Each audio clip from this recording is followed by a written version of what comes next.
Here is a packet that you'll receive when I do a market analysis on your property. A market analysis pretty much is like a mini appraisal done to your property. They consist of anywhere from 20 to 30 pages, really depending on how many comparables were found to be used in this report. Here's one here that I had laying around on my desk. As you'll see, the front page here is a picture of the subject's property, the one that we are finding a value for. Page 2 here talks about me.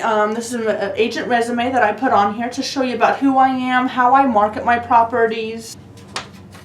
Again, here's a subject property, a little bit bigger. From here is where we start getting into the good stuff. Here you're going to find pages here of the comparables that I used. When I do a comparable for the subject's property, I like to go within a quarter-mile radius of the home if it's in the city. If it's in the county, I will go a little bit further, and sometimes we'll need to go to a few other towns. But this one here was done here in the city, and it will have some good information that you're going to need to compare this to your property. What I like about it is all the public remarks that I include on my reports. So you can go back through here and find out if there's been any updates done to the home, if it needs TLC, just some good information for you to compare. That's what these here are, these few pages here. So as you get into the heart of the CMA, feel free to come back to the descriptions right here and look at the home in the picture.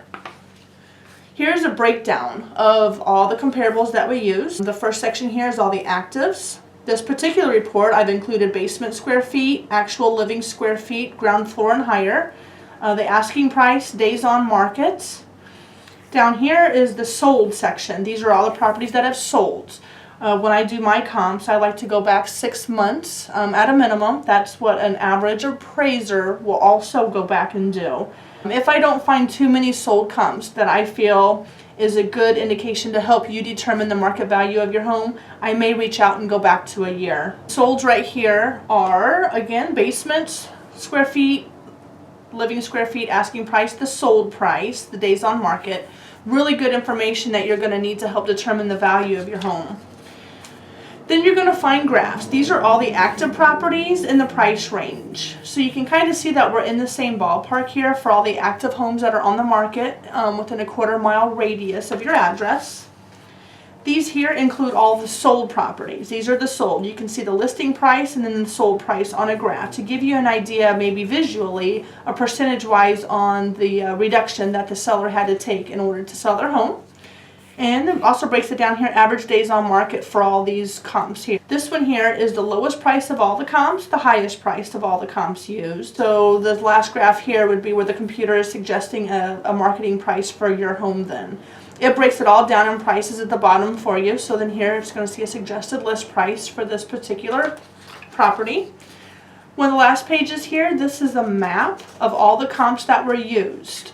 So then you can see that I used them within a quarter-mile radius to give you more confidence on the value that you should be placing on your home. The last few pages back here is really just some information for you to read. I feel is very helpful and beneficial to the seller when making such a big decision. This page here talks about determining value, some of the factors that affect your home in today's real estate market. Location, competition, timing, condition, price, all these take effect on pricing. This here again talks about the value of a real estate professional, what we can do for you. Here's just a marketing planner, just to go through the process of beginning to selling a home. Just a little checkbox, just a checklist, so therefore you don't overlook something, because each item on here is very critical in the process in selling and marketing a home. Maximizing your first impressions. Again, this is wonderful information to include. A lot of things here sellers just don't realize. So I like to really educate my clients the best that I can, because ultimately I want what's best for them. I want their home to sell if that's what they choose to do. Selling price versus timing. Good information to read over. The importance of intelligent pricing. Just a good strategy that I have found that really works with getting homes marketed and getting them sold fairly quickly and not letting them sit on the market too long. And then again, where all the dollars go in advertising. Again, this is my CMA packet. They can get very detailed, and it's absolutely free. I do not charge my customers at all for this. Some agents will charge, some companies will charge. You reach out to a professional. I am here to help you. I am full of information. Let me know what I can do to help you in getting your home on the market and priced accordingly.